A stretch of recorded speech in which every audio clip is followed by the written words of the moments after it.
کہانی ایک ساتھ مل کر کوشش کرنے کا نتیجہ۔ ایک دفعہ کا ذکر ہے کہ ایک گاؤں میں لوگ اپنی زندگیوں میں اتنے مصروف تھے کہ ایک دوسرے کے ساتھ بات کرنا بھی وہ وقت کو ضائع کرنا سمجھتے تھے۔ ان کے درمیان اتفاق کی کمی تھی۔ گاؤں کے بیچ ایک پرانا کنواں تھا جو سب کے لیے پانی کا واحد ذریعہ تھا۔ اس کنویں سے ہر شخص اپنے حصے کا پانی نکالتا اور چپ چاپ اپنے کاموں میں لگ جاتا تھا۔ ایک دن ایک بڑا پتھر کنویں میں گر گیا، پانی نکالنا ناممکن ہو گیا اور پورے گاؤں میں ہلچل مچ گئی۔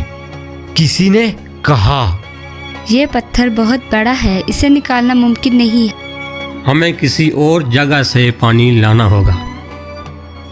اسی گاؤں میں ایک سلیمان نام کا نوجوان رہتا تھا جو ہمیشہ ایک نئی سوچ رکھتا تھا۔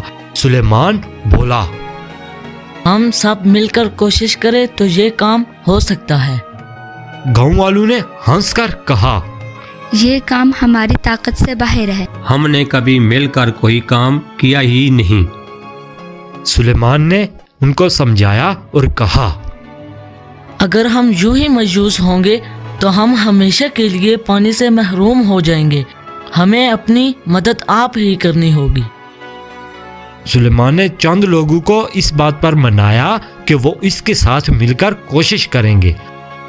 انہوں نے رسیاں اور لکڑیاں جمع کی اور پتھر کو کنویں سے نکالنے کی ترکیب بنانے لگے۔ پہلے دن ان کی کوشش ناکام رہی، لیکن سلیمان نے ہار نہ مانی۔ اس نے کہا، ہم سب کو ایک ساتھ کام کرنا ہوگا، تبھی کامیابی ممکن ہے۔ یہ دیکھ کر آہستہ آہستہ باقی گاؤں والے بھی اس کوشش میں شامل ہو گئے۔ سب نے اپنی طاقت اور وقت دیا۔ کئی دنوں کی محنت کے بعد گاؤں کے سب لوگوں کی مشترکہ کوشش سے پتھر کنویں سے باہر نکل گیا۔ گاؤں والوں نے خوشی سے جشن منایا اور سلیمان کا شکریہ ادا کیا۔ سلیمان نے کہا، یہ کامیابی صرف میری نہیں بلکہ ہم سب نے مل کر یہ کام کیا ہے، تب ہی یہ نتیجہ نکلا ہے۔ اگر ہم ہمیشہ یوں ہی مل کر کام کریں تو کوئی مسئلہ ہمیں ہرا نہیں سکتا۔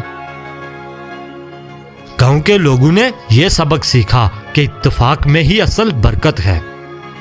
انہوں نے ایک دوسرے سے وعدہ کیا کہ آئندہ وہ کبھی بھی کسی مسئلے کا سامنا اکیلے نہیں کریں گے، بلکہ ہر مسئلے کا سامنا سب مل کر ایک ساتھ کریں گے۔ کہانی کا سبق، اتحاد میں ہی طاقت ہے۔ جب لوگ اپنے اختلافات کو بھلا کر مل کر کام کریں تو بڑے سے بڑا بھی مسئلہ حل ہو سکتا ہے۔